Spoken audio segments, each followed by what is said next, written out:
ராமாயணம் பெண்ணை பற்றியது.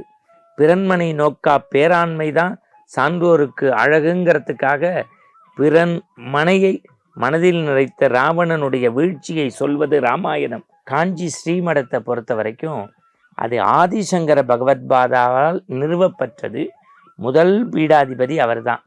பொதுவாக இந்த ஆனந்த ஆரம்பத்தை தொடர்ந்து பார்த்துக்கிட்டு இருக்கவங்களுக்கு தெரியும், பக்கம் பக்கமாக இருக்கக்கூடிய ராமாயணம், பக்தியோடு இருக்கக்கூடிய பெரிய புராணம், அறம் சொல்லக்கூடிய பகவத்கீதை, அதிசயங்கள் சொல்லக்கூடிய வாழ்வியல் நெறிகள், இவை எல்லாவற்றிற்கு மேல் சித்தர்களின் பெருமை, அவற்றிற்கும் சீரிய வழியில் வழிகாட்டக்கூடிய ஞான மலர்கள் என்று, ஞானிகளுடைய வாழ்க்கை என்று அவ்வப்போது கதைகளாக, சிந்தனைகளாக, கருத்துக்களாக பேசி வரக்கூடிய நாம் ஒரு அர்த்தமுள்ள இந்து மதம், ஒரு வாரியார் சுவாமிகள், ரமண மகரிஷி, வேதாத்திரி மகரிஷி, நம்முடைய யோகி ராம் சரத்குமார், நவீன உலகத்து சீரடி பாபா என்று எல்லா மகான்களுடைய புத்தகத்தையும் தொகுத்து வகுத்து கேள்வி பதிலாக நாம் வழங்கி வருகின்றோம்.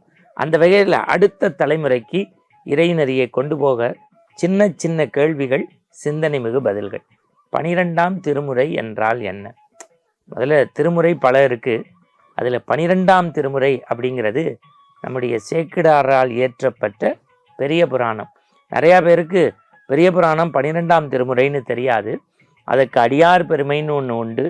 திருக்கூட்டத்து அடியார்களினுடைய பெருமை பேசக்கூடிய 63 நாயன்மார்களுடைய வாழ்வியலை, அவர்களுடைய இறை நெறியை பதிவு செய்யக்கூடியதான் இந்த 12ஆம் திருமுறை. இதை இயற்றியவர் சேக்கிழார். ராமாயணம், பாரதம் என்ன ஒற்றுமை, என்ன வேற்றுமை?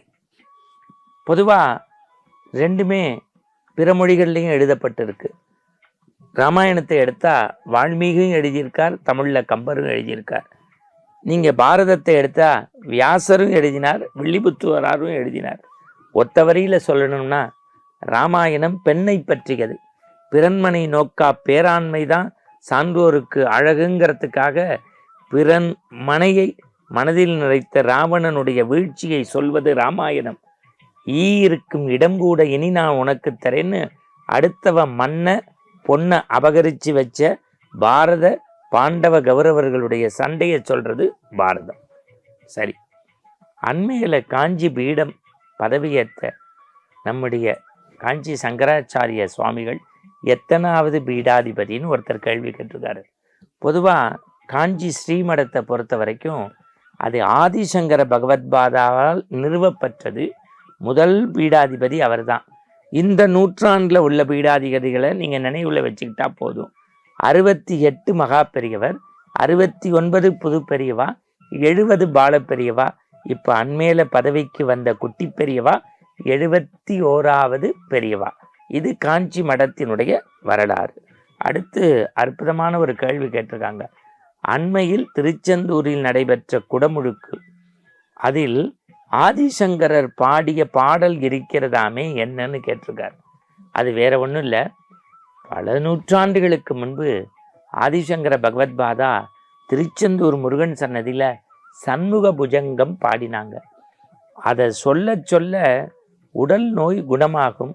அந்த விபூதி பிரசாதம் அந்த பன்னீர் இலைகளில் தருவாங்க. ஏன்னா 6 முகம் 12 கை முருகனுக்கு. அந்த இலை ஓட்டத்திலேருந்து வாங்கினா முருகனே கொடுக்குற மாதிரி சண்முக புஜங்கம் சொல்லி திருநீர் பூசி வாயில் விபூதி போட்டால் உடல் நோய் போகும். அதே ஆதிசங்கரர் வீட்டினுடைய வறுமையை போக்குவதற்கு எழுதியது தான், மறந்துடக்கூடாது, கனகதாரா தோத்திரம். சரி, அடுத்து ஒரு கேள்வி கேட்டிருக்காங்க. எதிர்நிலை பாத்திரமாகிய வீடனனை ராமன் புகழ்ந்த இடம் எது அப்படின்னு. கம்பராமாயணத்தில் எல்லாரையுமே ராமன் பாராட்டினாலும் கூட ராவணன் தம்பி வீடனன் சீதைய ராவணன் கொன்ன மாதிரி காட்டுறதுக்கு வீடனனும் அதை உணர்கிறதுக்கு ஒரு மறைமுக காட்சி இருக்கும். இந்திரஜித்தும் ராவணனும் திட்டம் போட்டு சீதை மாதிரி பொம்மையை செஞ்சு வெட்டி வீழ்த்திடுவாங்க. ராமனுக்கு செய்தி போய் சீதை இறந்துட்டாளான்னு பயந்த போது வண்டு உருவமாக போய், இது ரொம்ப முக்கியம், வண்டு உருவமாக போய் வீடனன் பார்த்துட்டு வந்து அது மாயா சீதைன்னா. அப்போ ராமன் சொன்னால், ஆடவர் திலக நின்னாலன்று புகழ் அனுமன் எனும் சேடனாலன்று வேறொரு தெய்வத்தின் சிறப்பும் அன்று இது வீடனன் தந்த வெற்றி. இதெல்லாம் இந்த சின்ன சின்ன செய்திகளை தெரிஞ்சுக்கிட்டா நமக்கு ரொம்ப சந்தோஷம். டக்குன்னு ஒரு நேயர் இன்னைக்கு காலைல எனக்கு ஒரு குறுஞ்செய்தி போட்டிருந்தாரு. விஷ்ணு சகஸ்ரநாமம் எப்போ சொல்லணும்னு. அதிகாலை சொல்லலாம், மாலை நேரத்தில் சொல்லலாம். ஆனால் சுப்ரபாதம் காலை நேரத்தில் மட்டும்தான் சொல்லணும். இது ரெண்டுக்கும் உள்ள வித்தியாசம். தீராத பகை நமக்கு எதுன்னு ஒருத்தர் கேட்டிருக்காரு. காமம் தான் தீராத பகை. கண்கண்ட தெய்வம் எதுன்னா தாயிற் சிறந்த கோயிலும் இல்லை. உலகத்தின் தேவதைகளுக்கெல்லாம் தேவதை தாயார் தான். நமக்கு உறுதுணை யாருன்னு கேட்டா நல்ல குரு தான் உறுதுணை. மாதா பிதா குருவே தெய்வம். மீண்டும் இது போன்ற ஆன்மீக சிந்தனையோடு நாளை சந்திப்போம். ஆனந்த ஆரம்பத்தில். வணக்கம்.